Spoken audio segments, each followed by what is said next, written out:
안녕하세요. 반갑습니다.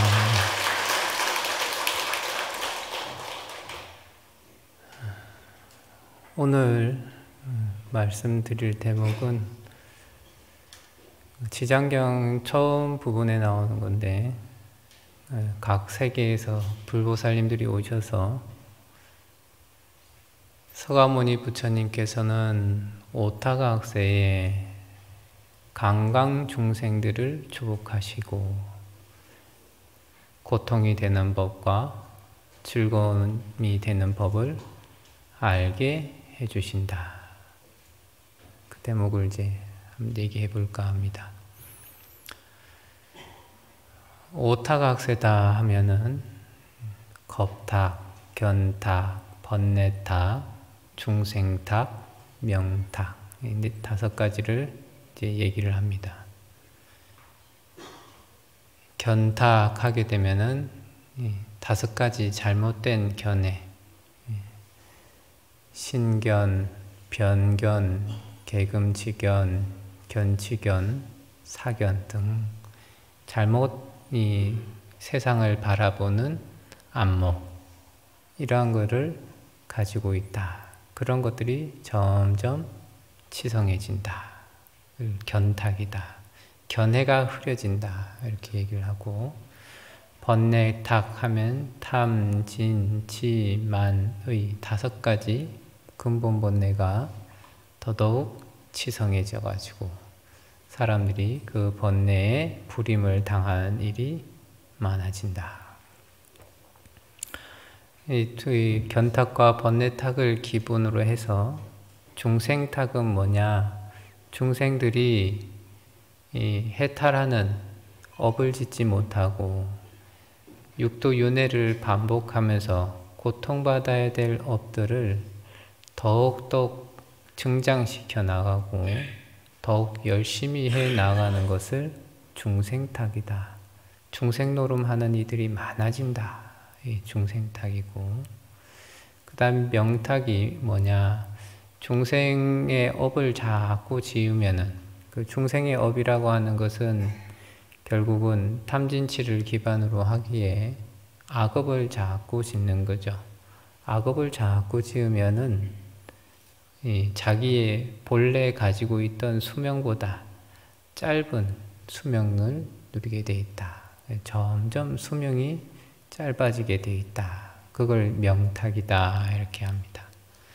이 4가지를 다 갖춰가지고 아주 힘든 시기를 마지막으로 겁탁이다. 이렇게 얘기를 합니다.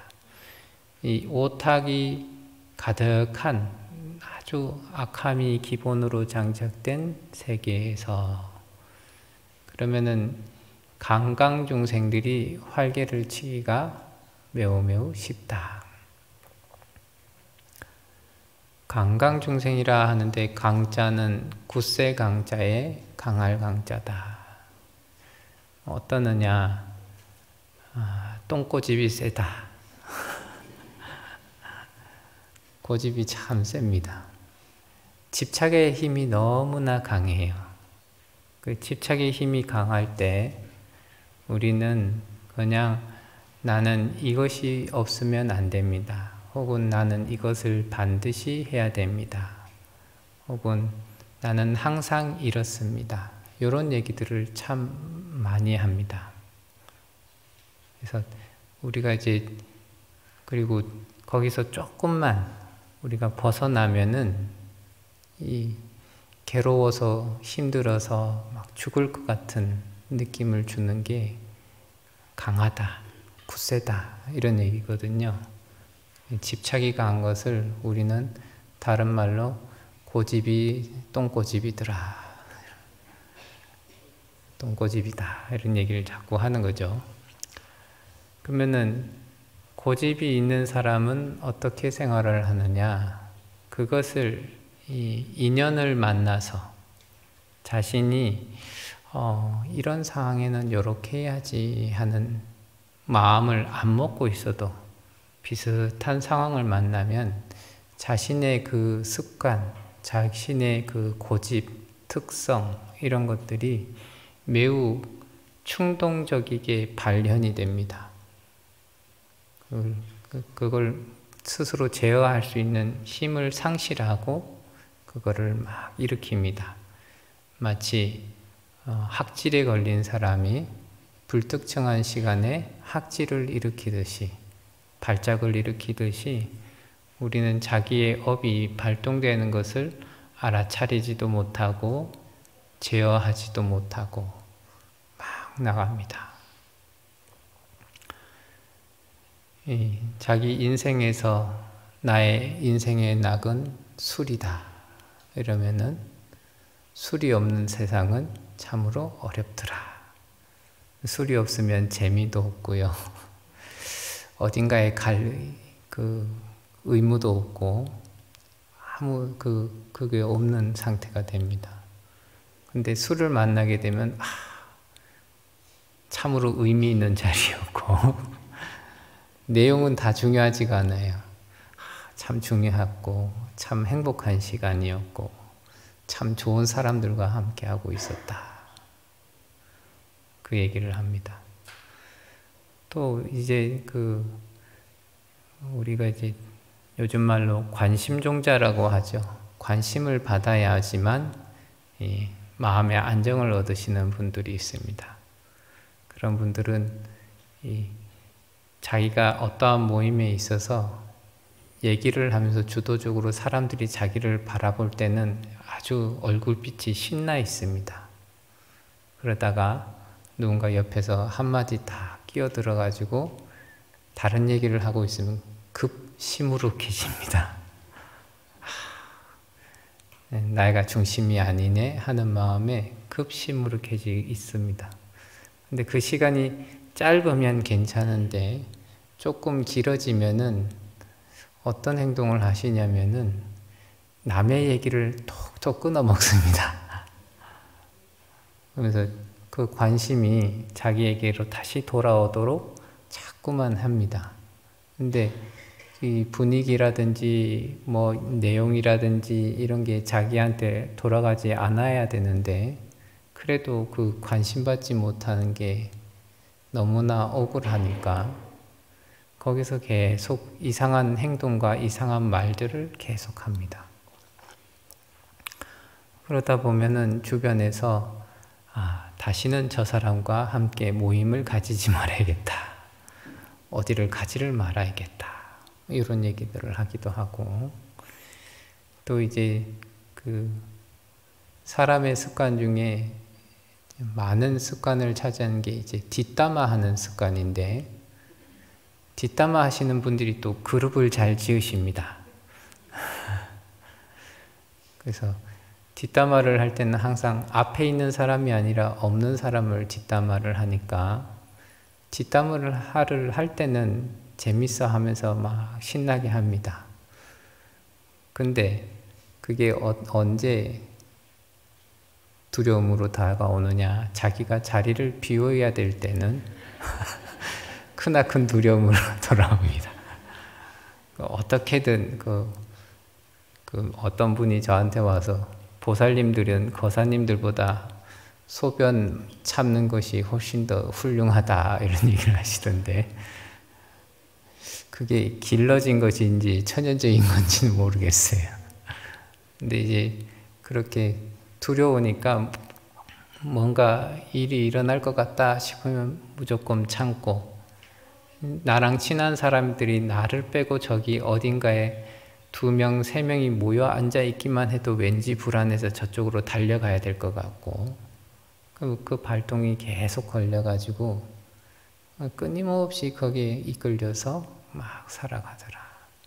그리고 또 그 자리에 가면 휴 하고 안심하고 편안하게 또 다른 사람의 뒷담화를 쭉 하다. 이제 통도사에 있으면서 이제 누군가에 이렇게 지나가다 보면은 이제 연초를 좀 태우시는 분들이 계십니다. 그걸 보면서 항상 궁금한 게 있어요. 이 공기 좋은 데 와서 왜 굳이 나쁜 공기를 스스로에게 집어넣을까? 근데 연초를 태우시는 분들은 식후땡이든지 뭐든지 이 혈중에 니코틴이 조금 부족하면 못 참습니다. 어찌됐든 무슨 수단을 써서든 이제 채워야 되거든요. 그러니까 그냥 어떻게든 할 수 있는 자리를 찾아서 막 연초를 태우시더라. 뭐 예시를 뭐 몇 가지 안 들었지만 그렇게 자기의 아주 이 습관이 고정되어 있고 자기의 견해가 아주 단단하게 뭉쳐져 있고 자기가 좋아하는 바가 아주 확고하게 잡혀 있어서 그 자기의 지향 이런 것들을 굳건하게 지키려고 하는 이들은 항상 그 자기의 습성이 굉장히 강하고 그러한 습성을 발휘할 자리가 생기면은 아주 강하게 막 발현을 합니다. 요즘에 그 부모님들의 등골 브레이커, 등골을 휘게 한다 하는 것 중에 어린애들 데리고 계신 집에 무슨 하추핑 뭐 이런 게 있대요. 근데 그게 이제 부모의 눈으로 보면은 전혀 차이가 나는 게 아닌데 아이들 눈에는 다 차별되는 모양이니까 새로운 게 보이면 그렇게 사달라고 떼를 쓴대요. 근데 그걸 만나기 전에는 애들이 시무룩하니 부모 손 잡고 이렇게 쫓아오다가 그거를 보면은 눈이 뒤집혀가지고 하나 안 사주면 그 앞에서 떠나지를 않는다. 이게 인연을 탁 만나게 되면은 매우 강하게 발동되는 습관이다. 낚시를 좋아하시는 분은 낚시 얘기가 나오면은 멈추지 못하고 무슨 자기 좋아하는 게 나오면은 그 좋아하는 거에 대해서 그게 막 아주 강력한 업이 발동해서 그것을 막 강력하게 하는 것이 우리의 습성이다. 그런 중생들이 강강중생이고 그것이 탐욕으로 나타나면 자기가 가지지 못한 것을 가질 때까지 어떻게든 수단과 방법을 가리지 않아서 자기를 괴롭히고 남을 괴롭히는 행동들을 끊임없이 하게 되고 성내는 습관을 가지고 있는 사람은 항상 화가 나 있는데 누가 살짝만 톡 건드리면 그 화보다도 훨씬 그 뒷목 잡고 넘어갈 정도의 화를 스스로 자꾸 생산해내서 다른 사람과 자기 자신을 괴롭게 하고 힘들게 하는 것을 주체하지 못하더라.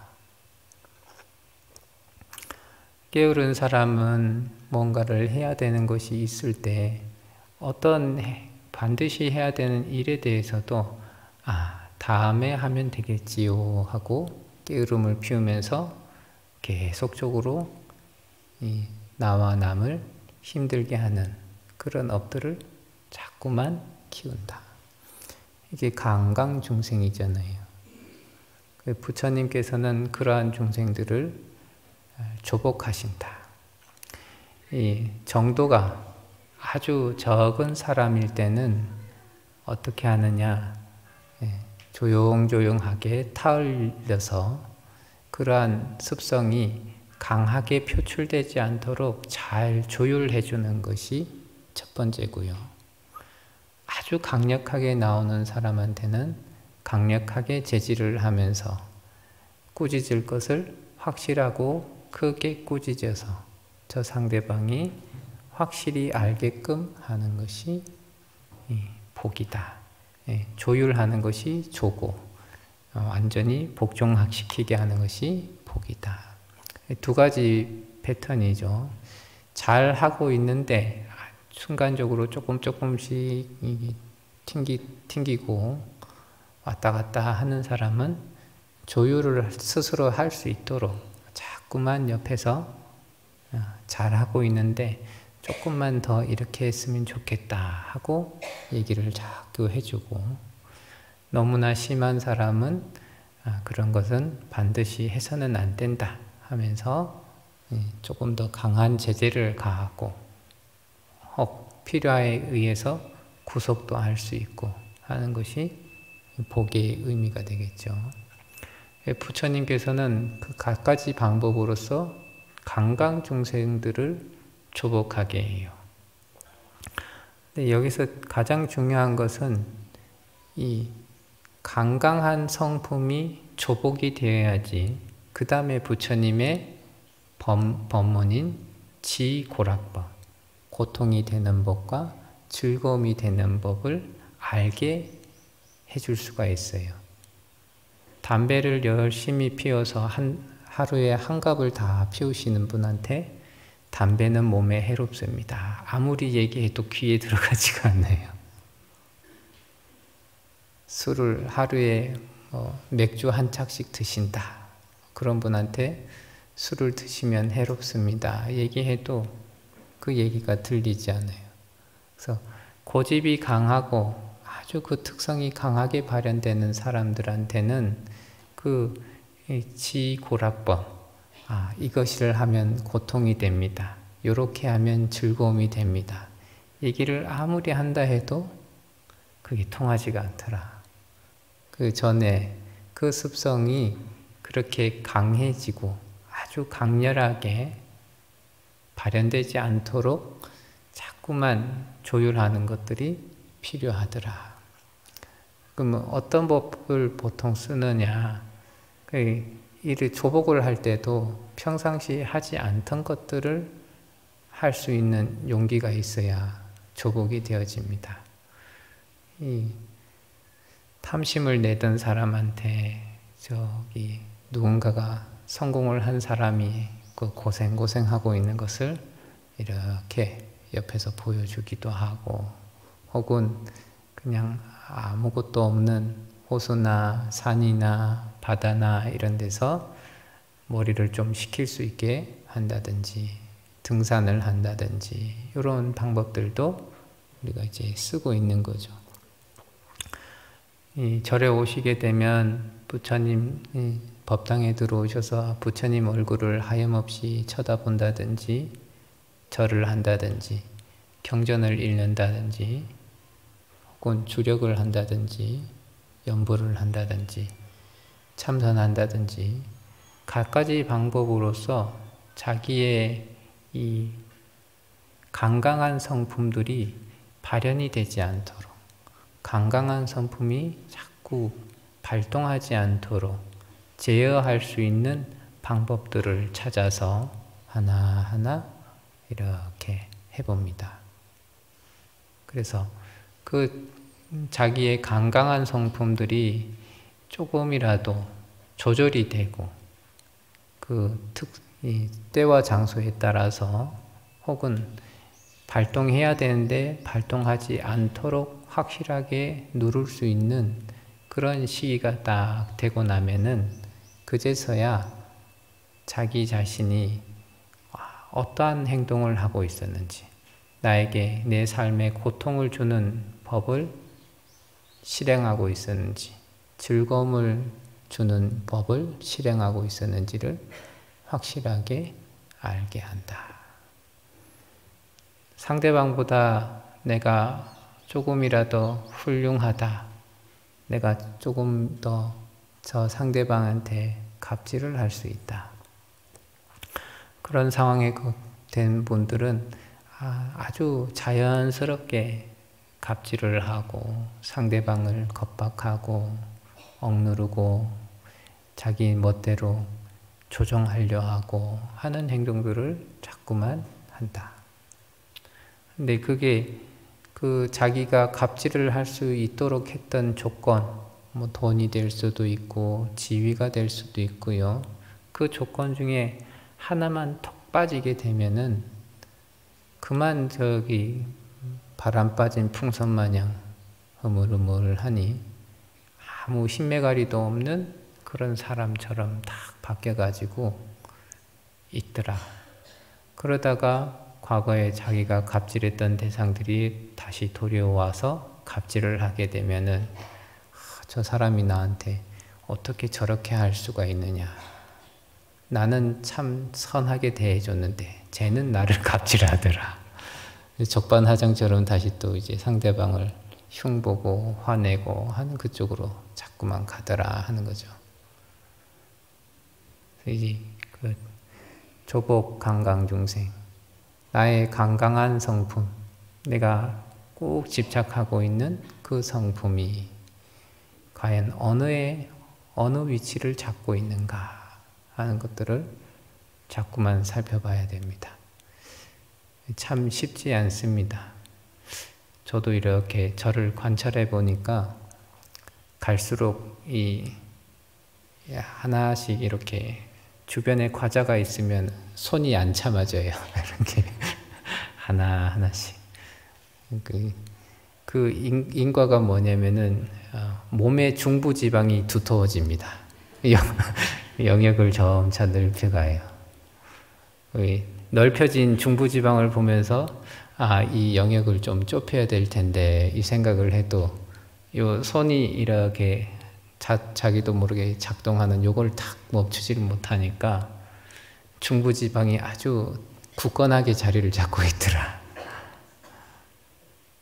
우리는 이게 아주 사소한 것, 아주 작은 것이라 하더라도 그게 조금만 방심하고 냅두면은 그것이 아주 나에게 굳건한 자리를 만들어 가지고 그게 아니면 안 될 것 같은 자꾸만 그런 상황들을 경험들을 하더라 하는 거죠. 근데 그렇게 갑질을 하고 뭘 하면서 자꾸만 혹은 자기의 강강한 성품들을 발현을 하다가 그 기운이 한번 싹 빠진 다음에 자기의 행동을 다시 한번 돌아보고 자기한테 일어났던 인과를 하나하나 찬찬히 살펴보다 보면은 반드시 고락법을 알 수 있게 되죠. 그 부처님께서는 그렇게 되기 전에 먼저 계율과 보시와 갖가지 부처님의 좋은 법으로서 설법을 하시기도 하고 꾸짖기도 하시면서 그 중생들이 각각 가지고 있는 강강한 성품을 조복하고 그리고 스스로 자기를 잘 관찰을 해서 고통이 되는 법과 즐거움이 되는 법을 잘 알게 하셨다. 이게 아무 부처님께서 이 오타각세 하면은 참 이 말귀를 잘 알아듣지 못하는 중생들이 많다. 불교대학 수업 때서 많이 얘기를 하지만 10번 얘기해서 사람이 행동이 바뀌면 상근기입니다. 100번 얘기해서 바뀌면 중근기고요. 100천만 번 해도 안 바뀌는 게 하근기거든요. 그래도 하근기는 들을 그 복은 있어가지고 듣긴 듣는데 바뀌지는 않습니다. 항상 이제 본인은 하근기에 딱 두고 상대방은 항상 상근기에 두어가지고 내가 한 번 말했으면 알아들어야지 하거나 내가 3번씩이나 얘기했는데도 왜 그 모양이냐 이런 얘기들. 참 어려운 얘기들이죠. 상대방을 상근기로 자꾸 두려고 하는데 옥타각세는 하근기와 하근기가 만나는 시대다. 그렇게 생각하시고 이러한 시기에 이 상대방을 이렇게 조금 내 스스로나 상대방을 좀 바꿔야겠다 이렇게 마음을 먹는다면은 일단은 이 100천만 번 해도 바뀔까 말까다라는 것을 분명하게 알고 긴 세월을 두고 한번 생각을 해보자. 인내심이 좋아야 됩니다. 긴 세월을 살펴보는 마음과 그 다음에 미워하고 짜증내는 마음으로 그거를 자꾸 바라보면은 그렇게 성과가 좋지가 않습니다. 어렵더라 하더라도 상대방을 이익되게 하고 자애롭게 여기는 그러한 마음으로서 꾸준하게 우리가 살펴봤을 때 그래야지 상대방이 혹은 내 자신이 조금씩이라도 바꿔 나아가지더라 하는 거죠. 그래서 이 서가모니 부처님께서는 아주 이 어려운 오타각세에서 강강중생들을 참으로 잘 조복하신 분이었다. 매우 훌륭한 분이었다. 그 찬탄을 오늘 이제 주로 하시는 분들이 우리 합창단원이시죠. 박수 한번 보내주십시오.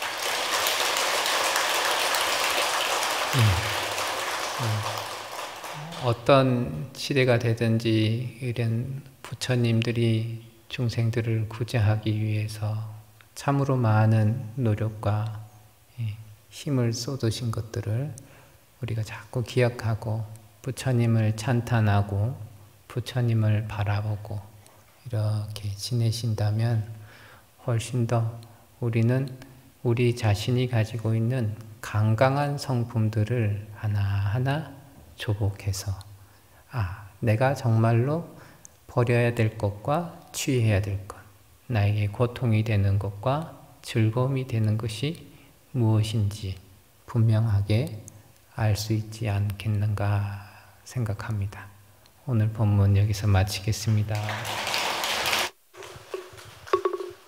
나무에